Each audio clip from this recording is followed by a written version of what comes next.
The decree came without warning. It was sudden. One ordinary day, word spread through Nazareth like a cold wind slipping through open doors. A Roman order carried through Nazareth by anxious voices and restless movement. Caesar Augustus had spoken. Every man was to return to his ancestral town to be counted and registered. Rome demanded it. Joseph heard the announcement and felt the weight of it settle in his chest. Bethlehem, the city of David. That was his family's city, his lineage, nearly 90 miles away. A long journey even for the strong. And his wife, Mary, was heavy with child. Very heavy. Her time was near. Joseph stood in the doorway of their home, watching Mary move slowly across the room. Every step cost her effort. Every breath carried the quiet ache of life growing within her. This was not the time any man would choose to travel with his wife. Yet long before Rome spoke, God already had. Centuries earlier, the prophet Micah had written words that most had forgotten. But thou, Bethlehem Ephratah, though thou be little among the thousands of Judah, yet out of thee shall he come forth unto me that is to be ruler in Israel. Micah 5:2. Joseph did not yet see how those words would unfold. He only knew they had to go. But obedience rarely arrives at a convenient time. Joseph said nothing at first. He only watched, calculating distance, terrain, danger. He thought of dust-filled roads, cold nights, the threat of thieves, the uncertainty of shelter. He thought of her pain. He thought of the child. And still, they had to go. Mary did not protest when he told her. She did not ask why God would allow this now. She only nodded, placing her hand gently on her belly, whispering a quiet prayer she had learned long before. She understood where this path would lead. So they prepared. Joseph secured the donkey. He packed what little they had: water, bread, cloth. He wrapped Mary carefully against the night cold. There were no crowds cheering them on, no signs that heaven was watching.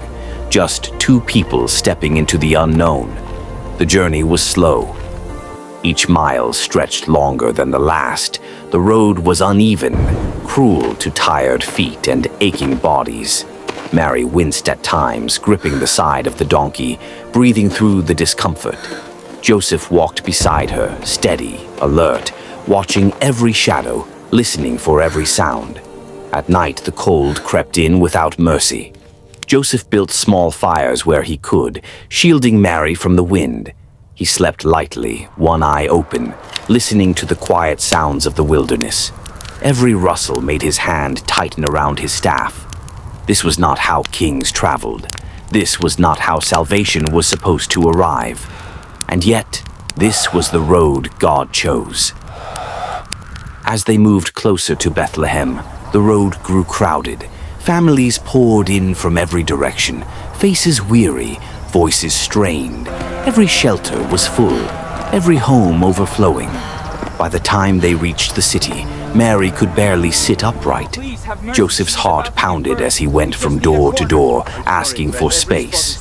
Just a room, just a corner. Just hold on, Mary. I'll find somewhere. Somewhere Just a safe, moment longer. somewhere warm. Again and again, the answer came back the same. No room. He watched Mary's strength fading, the pain deepening. Panic rose in his chest. He had been asked to protect her.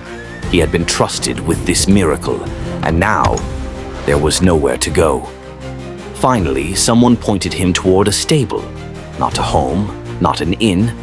A stable, a place for animals. Joseph hesitated only briefly. He led Mary inside. The air was thick with the smell of hay and earth. The ground was hard. The space was low and forgotten. This was not the shelter a man dreams of offering the woman he loves, but it was all that remained. Joseph cleared a space as gentle and as quickly as he could. He spread cloth. He steadied Mary as she sat, her face tight with pain now, her breathing uneven. The night pressed in around them, heavy and silent. Outside, the world moved on, unaware. Inside, everything was about to change. Mary closed her eyes. Joseph knelt beside her. And the moment they had been moving towards since Nazareth, since the angel, since the road, since every step of obedience, was now impossibly close. The journey was over. The promise was about to breathe. Mary's breathing changed. Joseph noticed it immediately. Her hand tightened around his arm, not in fear, but in pain she could no longer hide. Her face, pale beneath the lantern's glow, was damp with sweat. Every movement now came with effort. Joseph knelt beside her, his heart pounding louder than the night around them. He had brought her this far, through dust and cold, through rejection and closed doors, through exhaustion and uncertainty. But here, inside this fragile shelter of wood and hay, he realized how little control he truly had.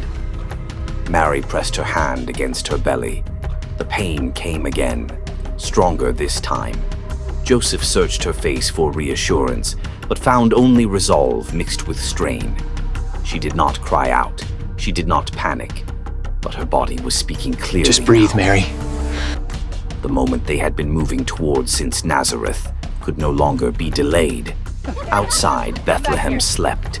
Inside, a young woman labored with nothing but faith to steady her. A man who had once considered walking away now stood at the edge of a miracle, terrified and resolute all at once. There was no midwife, no preparation, no time. Joseph whispered her name. Mary. Mary closed her eyes, and as another wave of pain rose, stronger, closer, undeniable, the weight of what was about to happen settled heavily between them. Whatever came next would not be quiet. It would not be easy. It would change the world. What happens next will change history forever. Stay with us for the birth of Jesus Christ.